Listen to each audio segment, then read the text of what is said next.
La porte de l'écoute reste entrouverte, non sans une certaine réserve liée à la préservation des ressources de pêche.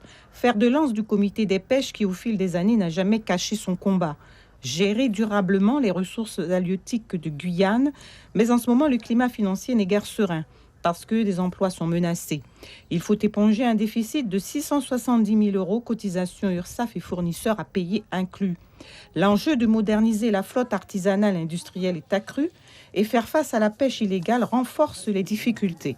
Les premiers bateaux ont été vus et jusqu'à maintenant, je ne peux pas dire que le CRPM ne se bat pas. Le CRPM se bat, tout le monde au CRPM se bat contre la pêche illégale, contre les Brésiliens, contre les Surinamais, contre les Jordaniens, la pêche antillaise aussi.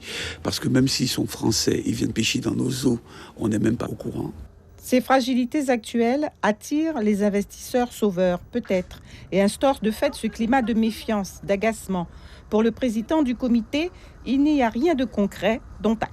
Vous me posez une question, mais je ne peux répondre parce que jusqu'à preuve du contraire, ces personnes qui devaient venir investir en Guyane ne nous ont rien dit.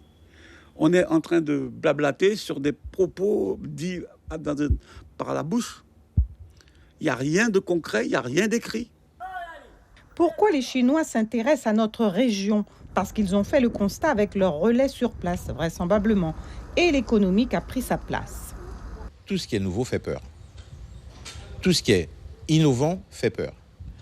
Et pour cela qu'ils sont allés d'abord voir le service maritime pour demander les renseignements, quelles sont les règles d'installation, quelles sont les règles d'achat et de mettre des bateaux inscrits en Guyane, déclarés en Guyane.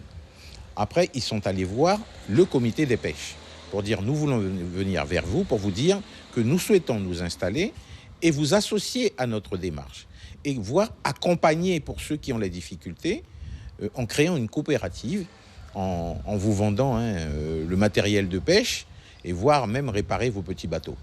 Avec des fonds privés, avec leur argent.